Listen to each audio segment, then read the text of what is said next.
মনে করেন ঢাকা কলেজের সুনাম ক্ষুণ্ণ হয়েছে, আপনার ঢাকা কলেজের অথরিটি আছে, ছাত্রদল কি ঢাকা কলেজের অথরিটি?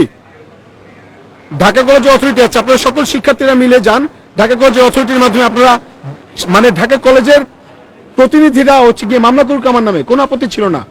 কিন্তু ঢাকা কলেজের সকল শিক্ষার্থীদের নামে তারা গিয়ে হচ্ছে মামলা করতেছে, তারা মব করতেছে, এটা তো ভয়ঙ্কর একটা বিষয়।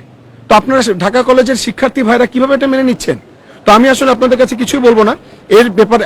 ঢাকা কলেজের ভাইদের প্রতি আমাদের বলাইটুকু জায়গা থাকবে, যদি মনে করেন আমার ভুল হয়েছে, আমি ক্ষমা তখনই বলবো যখন আমি কনভিন্স হব যে আমি ভুল করেছি, এটা আমাকে বুঝতে হবে। তো আমাকে কনভিন্স করেন যে আমি কি ভুলটা করেছি, আমাকে আগে উত্তরটা দেন।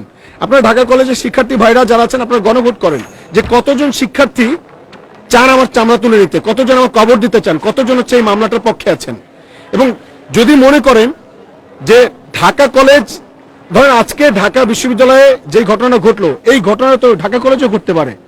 ঢাকা কলেজের অভ্যন্তরীণ যদি বহিরাগত গিয়ে ঢাকা কলেজ যে এমন কোনো অনাকাঙ্ক্ষিত বা অপ্রীতিকর ঘটনা ঘটায়, তখন হচ্ছে যদি মানুষ বলে ঢাকা কলেজের শিক্ষার্থীরা করছে, বা আপনাদের নাম নিয়ে কেউ যদি নিউ মার্কেটে যে এমন কোনো কাজ করে যেটার জন্য ঢাকা কলেজকে হচ্ছে মানুষ দায় করে, এটাকে আপনারা মেনে নেবেন?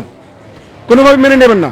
আর যদি মনে করেন যে ঠিক আছে আপনারা মেনে নেবেন, ছাত্রদল যা করবে আমরা তার সাথে একমত, তাহলে ওকে, আমার কিছু বলার নাই। তবে আমাদের কাছে এটাই মনে হয়েছে যে এই যে ঘটনাটা টোটালি ঘটলো, এটা ঠিক ছাত্রলীগের আমলে আমরা দেখেছি যে ছাত্রলীগ এই কাজগুলো করতো, মিথ্যা মামলা, যে তারা চাইলে কিন্তু ছাত্রদল চাইলে কিন্তু গতকালকের ঘটনাটা তারা অ্যাড্রেস করে দায় স্বীকার করে নিয়ে ক্ষমা চাইলেই ব্যাপারটা খুব দ্রুত সলভ হয়ে যেত, ইজি হয়ে যেত। ঢাকা বিশ্ববিদ্যালয়ের শিক্ষার্থীরা অনেক উদার, তারা ব্যাপারটা মেনেও নিত। কিন্তু এই যে ঘটনাটা ঘটলো, একটা নির্দিষ্ট দলের এজেন্ডা বাস্তবায়ন করার জন্য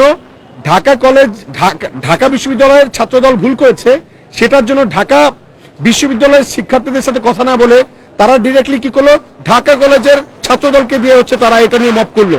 এটা তো ভয়ঙ্কর, অ্যালার্মিং। তার মানে কি ঢাকা, মানে আমি আজকে একটা ব্যক্তি, স্বতন্ত্র ব্যক্তি, ঢাকা বিশ্ববিদ্যালয়ের প্রত্যেকটা শিক্ষার্থীর স্বতন্ত্রতা বোধ আছে। আমরা প্রত্যেকটা শিক্ষার্থী আমরা একা, প্রত্যেকটা শিক্ষার্থী আমরা একা। আজকে আপনারা আমার উপরে মত করলেন, কালকে যদি হচ্ছে ঢাকা কলেজের নাম ভাঙিয়ে কেউ একটা ভুল কাজ করে, সেটার জন্য যদি ঢাকা বিশ্ববিদ্যালয়ের কোনো শিক্ষার্থী যদি প্রতিবাদ করে, তার বিনিময়ে আপনারা যখন মত করবেন তাদের চামড়া তুলে নিতে চাইবেন?